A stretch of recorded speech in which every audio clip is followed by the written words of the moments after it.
Trong cuộc sống bộn bề tấp nập, chúng ta thường có những phút giây rơi vào cám dỗ như là game, hay ten movie vân vân, để rồi bị sao nhãng dẫn đến nhiều hệ lụy.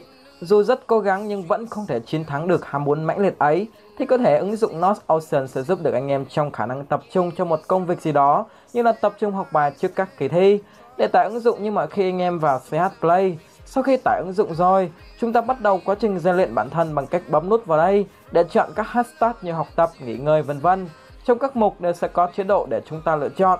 Chế độ thường cho phép dùng kèm với các ứng dụng khác để hỗ trợ công việc.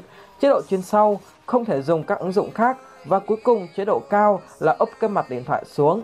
Anh em hãy chỉ vào con cá này và xoay nó để điều chỉnh thời gian tập trung. Bên cạnh đó, các bài nhạc nền trong cửa hàng cũng đáng để chúng ta khám phá. Note Ocean đặt ra một thử thách để làm tăng độ tập trung cho anh em. Đó là nếu làm đúng như kế hoạch, chúng ta có thể xây dựng được một tòa lâu đài nguy nga dưới nước. Còn riêng phần tớ thì toang rồi anh em ạ. Đừng như tớ nhé. Hãy đánh giá 5 sao cho ứng dụng sau khi trải nghiệm. Link tải ở phần mô tả và phần comment video đó nhé anh em.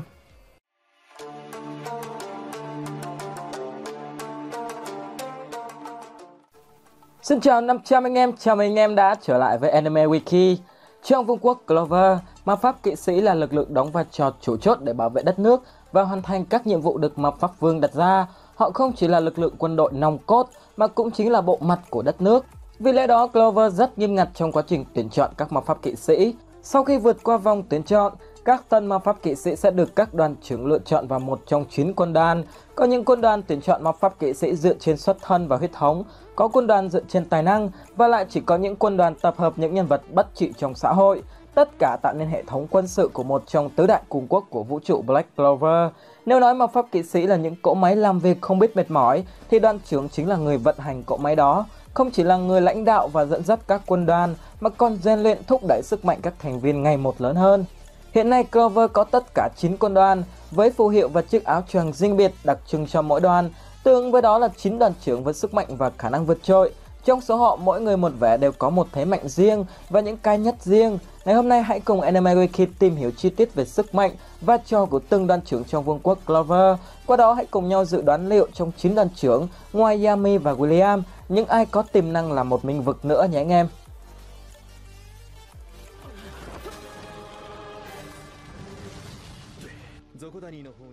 Là người đứng đầu quân đoàn mạnh nhất ở thời điểm hiện tại, đội trưởng kim sắc nhật xuất William Vangeance từng được đánh giá là gần nhất để trở thành ma pháp vương tiếp theo của Clover.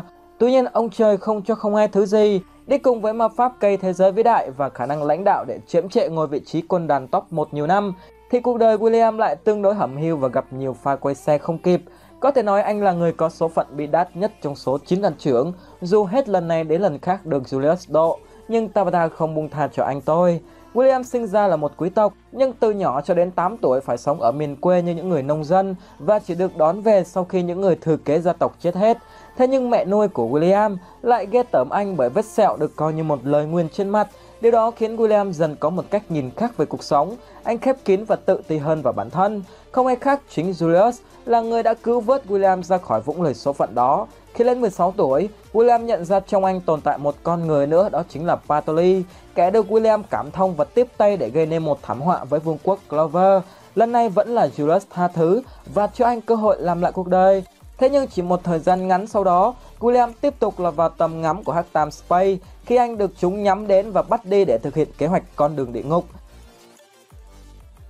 Về sức mạnh, William sở hữu ma pháp hệ mộc, cho phép anh triệu hồi, điều khiển các loại cây cối ở mức độ thần thụ siêu khổng lồ. Chúng có thể được triệu hồi ngay lập tức từ một lỗ hổng trên bầu trời hay được ươm mầm chậm rãi từ những hạt giống. Xét về mức độ cơ động thì thần thụ ma pháp có thể được xem là một ma pháp công thủ toàn diện khi sở hữu đầy đủ sức mạnh từ hồi phục cho đến tấn công, thậm chí là có thể hút ma lực từ đối thủ để gia tăng sức mạnh và duy trì các trận chiến dài hơi. Vì là một ma pháp minh vực, nó cũng có thể tiêu diệt được ác ma và từng can thiệp được cả vào không gian của các linh hồn. Tất cả những khả năng đó cộng với lượng ma lực to lớn từ dòng máu quý tộc khiến William trở thành người đồng đội rất đáng để sát cánh và cơn ác mộng cho những ai đối đầu. Khả năng hồi phục vết thương của ma pháp này nhanh đến mức William có thể cứu một nửa số thành viên trọng thương trong quân đoàn chỉ bằng một hạt giống cây Yggdrasil trong trận chiến tại biên giới Space. Với lực lượng mạnh mẽ được chỉ huy bởi những bát tướng kim cương quốc, William cũng không khó khăn hạ gục chúng trong một thần chú triệu hồi thần thụ, có khả năng hấp thụ ma lực và sinh lực kẻ địch. Thần thụ của William ở dạng lớn nhất có thể chi phối toàn bộ linh hồn elf trên toàn vương quốc Clover. Vì vậy, trong số 9 đoàn trưởng, William là người duy nhất có thể xóa sổ một vương quốc chỉ trong một nốt nhạc bằng cách hút từ từ cho đến hết ma lực của họ. Điều đó không có nghĩa là đội trưởng này vô đối. Thần thụ ma pháp có một điểm yếu chí mạng, đó là để hoàn thiện được đòn tấn công cần khá nhiều thời gian. Hơn nữa, với thể chất tương đối là dây leo, nên William thường yếu thế hơn trong các trận đấu tay đôi, nơi tốc độ, khả năng phản ứng và thể lực đóng vai trò quan trọng. Chính vì ưu điểm đó nên William từng suýt ăn chém từ một pháp sư Kim Cương Quốc và gần nhất là thất bại thê thảm trước Xenon, kẻ thậm chí còn chưa sử dụng đến hắc hình.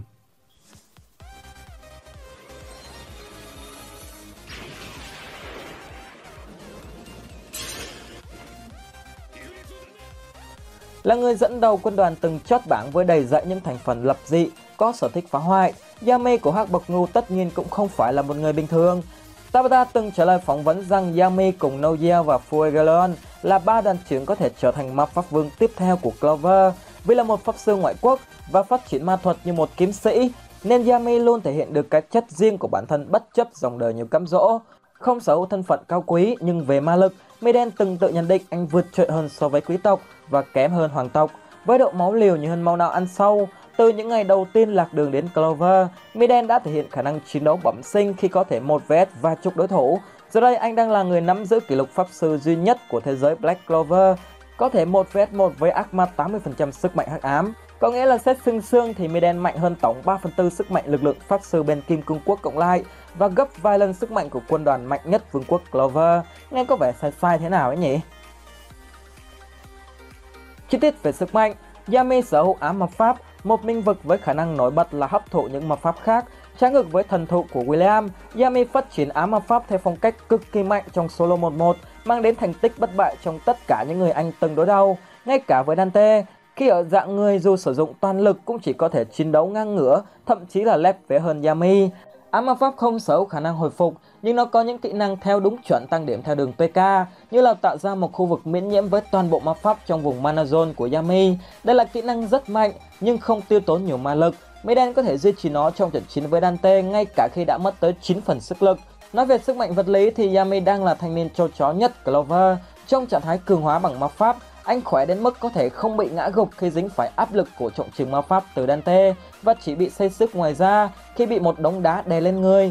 Dù thuộc hàng vai ô thịt bắp như vậy, nhưng trong chiến đấu, Miden rất thanh thoát và tinh tế. Anh thường sử dụng các đòn tấn công từ cong đến thẳng, thông qua những nhát chém từ thanh katana và rất tích cực vận dụng não cùng với chiến thuật trong trận chiến. Anh từng phân tích rất nhanh và chính xác về linh ngôn ma pháp của Jared hay về quang ma pháp của Patoli. Với ki và trực giác nhạy bén, kết hợp với thể chất mạnh mẽ, Miden có thể cảm nhận và né tránh những đòn tấn công tốc độ ánh sáng từ Patoli hay phản xạ với trọng trường ma pháp của Dante.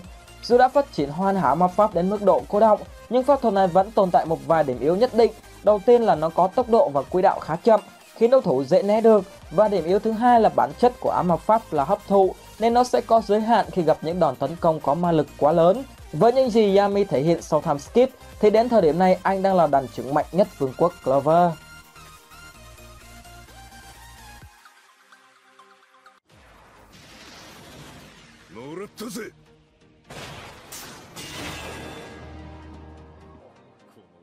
Xuất thân với dòng máu hoàng tộc được mana ưu ái, Nozel ngay từ tấm bé đã có thành kiến và sự phân biệt sâu sắc giữa hai tầng lớp quý tộc và thường dân.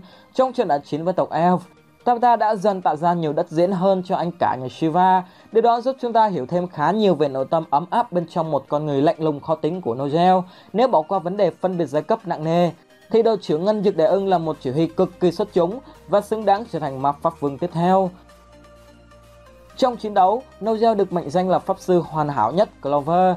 Yami cũng từng nhận xét rằng Nozel chính là một trong những pháp sư mạnh nhất vương quốc Clover và kỹ năng lẫn ma pháp của anh ta vượt trội hơn cả Miden. Thủy ngân ma pháp cực kỳ khó chịu khi có thể tùy ý chuyển đổi hình dạng để tấn công và phòng thủ theo những hoàn cảnh cụ thể. Dù thường xuyên cường hóa cơ thể bằng ma pháp, nhưng Nozel cũng sở hữu thể chất tương đối mạnh mẽ so với thân hình mảnh khảnh của anh ta, khi có thể giữ tỉnh táo và dùng pháp thuật để chiến đấu, dù bị thương khá nặng trong trận chiến tại trung tâm hoàng gia. Là người duy nhất tại Clover có thể độc lập chiến đấu mà không cần phải đi theo một đội hình nào. Bởi đặc tính lỏng rắn cơ động của Thủy Ngân, Nozel phát triển phong cách chiến đấu của anh thiên về tấn công và khống chế cứng đối thủ từ xa với những ma pháp định hình vật thể như mưa bạc, ngọn gió bạc và thủy ngân bạc. Khả năng khống chế của Nozel mạnh đến mức nó có thể vô hiệu hóa hoàn toàn Patori phiên bản trọng sinh, mạnh hơn lúc hắn ta đối đầu với Yami rất nhiều. Xét về thực lực trước time skip, Nozel xứng đáng nằm trong top 5 những pháp sư mạnh nhất Clover.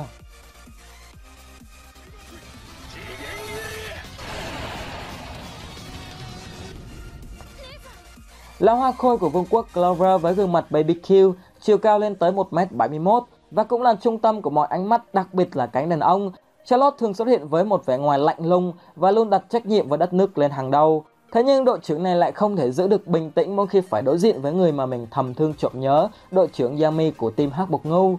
Không sai khi trong bảng chấm điểm độ trung thực các đoàn trưởng, Charlotte đã lãnh nguyên con số không tròn trĩnh. Cho đến thời điểm hiện tại, Charlotte vẫn là một nhân vật còn rất nhiều bí ẩn.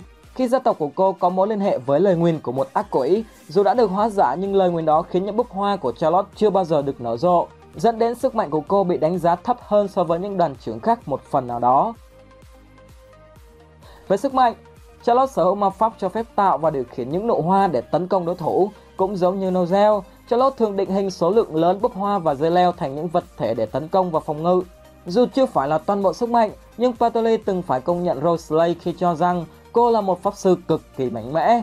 Khi vận dụng toàn bộ ma lực, Rosalie có thể bẻ cong nguồn năng lượng xung quanh khiến những ma pháp kỵ sĩ yếu đuối không thể sử dụng được ma lực.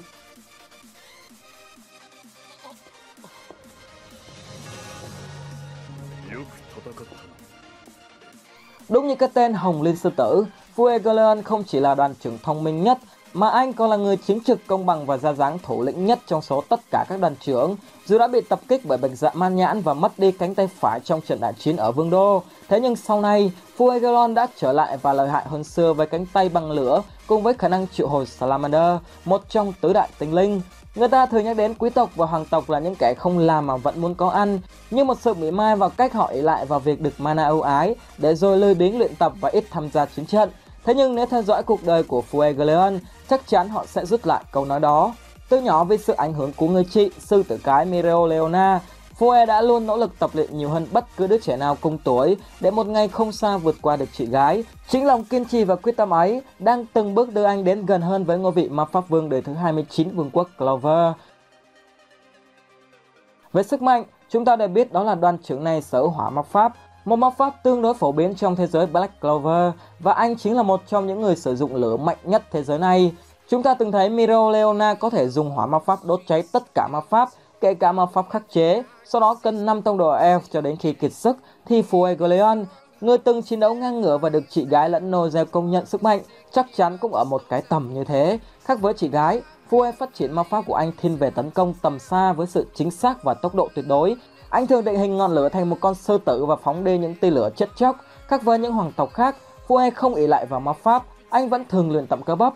Sức mạnh vật lý ấy mạnh đến mức anh có thể đấm nhau cả ngày với Mireo hay đánh bại một tông đồ elf chỉ bằng một cú đấm trời giáng. Fue cũng rất sắc sảo trong phân tích tình huống khi có thể nhanh chóng nhận ra điểm yếu trong bức tường phòng thủ ma pháp của Rhodes và xuyên thủng nó chỉ bằng một cái nhất dương chỉ. Sau khi tỉnh lại trong trận đại chiến với tộc elf, những khả năng Fue được nâng lên một tầm cao mới với sự hỗ trợ của Salamander. Chúng ta cũng từng thấy với Salamander, Fue có thể cảm nhận được cả những linh hồn tộc elf trên toàn vương quốc. Dù đó mới chỉ là giai đoạn đầu tiếp nhận tinh linh, màn comeback sau time skip của đội trưởng này đang là điều tớ thực sự mong chờ.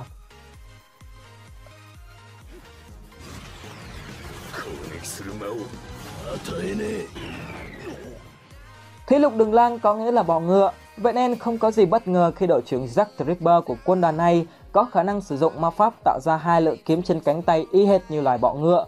Mặc dù sở hữu ngoại hình và tính cách không được dễ thương cho lắm, thế nhưng sức mạnh của Jack lại thuộc hàng top của Clover. Giống như Asta và Juno, Jack cũng được Tabata xây dựng như một cặp đối thủ truyền kiếp với Yami. Khi chứng kiến mi đen mạnh như vậy sau time skip, câu hỏi đặt ra là đoàn trưởng Jack đã mạnh đến mức nào rồi? Dù là người duy nhất xuất thân từ nông dân, nhưng Jack có nguồn ma lực rất mạnh mẽ. Lượng mana của anh đủ sức chiến đấu từ đầu đến cuối cuộc chiến tại Vô Ảnh Cung như những quý tộc khác. Về ma pháp rất đơn giản, tất cả những gì Jack muốn và khao khát làm nhất là cắt mọi thứ. Cũng giống như Yami, Jack rất mạnh trong cận chiến và solo đơn lẻ. Ma pháp của anh được nhận định là linh hoạt nhất trong số tất cả các đàn trưởng, với lưỡi kiếm trên hai cánh tay có khả năng thích nghi với mọi ma pháp của đối thủ, cho phép anh cắt xuyên qua chúng. Bên cạnh những lát cắt ngọt xớt, Jack cũng có thể bộc phát ma pháp thành những nhát chém tấn công đối thủ từ xa. Uy lực của những kỹ năng này có thể chẻ đôi một quả núi chỉ trong chớp mắt. Sức mạnh và tốc độ của Jack nhanh đến mức có thể theo kịp Peto, kẻ thuộc hàng best về cơ bắp và tốc độ trong Black Clover. Trong trận chiến với Langrid trọng sinh, Jack có thể phản xạ nhanh đến mức cắt được ma pháp không gian của em trai Finron. Dù đây là ma pháp rất nhanh, nó xảy ra gần như ngay lập tức khi thi triển. Khác với vẻ ngoài mảnh khảnh như bọ ngựa, nhờ nhiều năm làm dân đen cày cuốc, Jack cực kỳ trâu bo. Sức mạnh vật lý của anh trước time skip không hề thua kém so với Yami. Với đặc tính có thể thay đổi bản chất lưỡi dao để thích nghi với mọi ma pháp, kể cả ma pháp không gian, nên Jack rất có thể cũng là một pháp sư minh vực. Hy vọng trong trận chiến tại biên giới Space, khi Yami gặp khó khăn, Jack sẽ một lần nữa xuất hiện và giải nguy cho người anh em như ngày nào.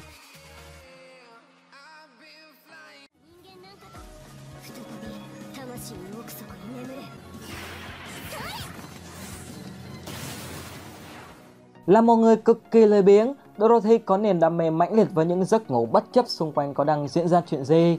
Tuy nhiên đừng để điều đó đánh lừa thị giác, bởi dù trong trạng thái kho, Dorothy vẫn có thể quan sát, nắm bắt thông tin, thậm chí còn có thể đọc được cả sách. Mặc dù được xếp hạng ở vị trí khá thấp trong bảng xếp hạng của các quân đoàn, thế nhưng đội trưởng khổng tước đoàn lại sở hữu một ma pháp vô cùng bá đạo và từng được Chris Vermillion đánh giá là rất đẹp. Ma pháp này cho phép cô tạo và điều khiển mộng giới, nơi vô cùng rộng lớn, tồn tại như một thế giới tách biệt với những quy luật do chính Dorothy đặt ra. Khi trong vùng phạm vi ảnh hưởng của mộng giới, kẻ địch không thể làm gì khác ngoài việc bị bắt vào thế giới giấc mơ. Tốc độ thi triển của ma pháp ấy xảy ra gần như ngay lập tức. Trong mộng giới, Dorothy như một vị thần có thể tạo ra bất cứ thứ gì cô muốn, như một dòng sông có cá bơi lội phiên bản thật 99,9%, nơi Charmy từng bắt cá để bồi dưỡng cơ thể. Cô cũng có thể tạo ra những con quái vật hoặc đọc suy nghĩ người khác để từ đó đưa ra chiến thuật chiến đấu. Khi ở trong mộng giới một thời gian, đối thủ sẽ dần cảm thấy buồn ngủ. Nếu chỉ cần thiếp đi thì họ vĩnh viễn không bao giờ có thể tỉnh lại. Chính khả năng như một vị thần ấy khiến Dorothy gần như là không ai có thể đánh bại ngoài lực lượng con cưng của Tabata. Ma pháp này cũng có một số điểm yếu nhất định, đó là vì nó chịu sự điều khiển bởi tâm trí của Dorothy. Nên nếu chúng ta tìm cách chi phối tâm lý của cô ấy, dẫn đến việc mất tập trung, thì sự nguy hiểm từ mộng giới sẽ giảm đi nhiều lần. Vì đây là một ma pháp rất mạnh nên nó yêu cầu người sở hữu phải có một IQ cực kỳ cao.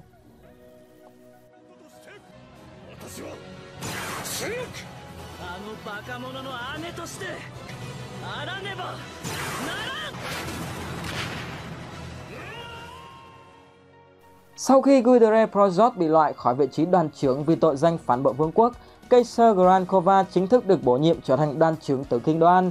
Cho đến nay chúng ta vẫn chưa có quá nhiều thông tin về Kaiser, ngoại trừ việc ông là một người khá khiêm tốn, đã chấp nhận đảm nhiệm vị trí đoàn trưởng vì lợi ích của đoàn, chứ không vì những ham muốn cá nhân. Kaiser có vẻ là một người khá bình tĩnh khi không hề bộc lộ ra bên ngoài bất kỳ phản ứng nào khi hay tin Tử Kinh Đoàn xếp hạng áp chót trong danh sách các quân đoàn. Trong cuộc chiến với các elf, Kaiser bị điều khiển bởi một elf vô danh. Ma pháp của đội trưởng Tử Kinh Đoàn là tạo ra những cơn lốc ma thuật để tấn công hoặc làm tê biến ma thuật của người khác. Điểm mạnh nhất trong ma pháp này chính là khả năng phòng ngự của nó. Không phải ngẫu nhiên người ta thường nhắc đến ông như lá chắn cuối cùng của vương quốc. Trong trận chiến với Fuegoleon tại Ảnh Vương Cung, Kaiser từng gây không ít khó khăn cho Fue khi thổi tan những đòn công kích của anh lẫn hơi thở của Salamander, khiến Fue phải tự đặt ra một câu hỏi, đó là làm thế nào có thể đánh bại được ông ấy. Trong trạng thái trọng sinh, những cơn lốc của Kaiser mạnh đến mức đạt tầm ngang ngửa với một tinh linh. Sau khi trận đại chiến với tộc Elf kết thúc, Kaiser vẫn còn động lại một chút sức lực từ linh hồn Elf, nhưng dù như vậy, trong 9 đoàn trưởng, ông được xem là người yếu nhất.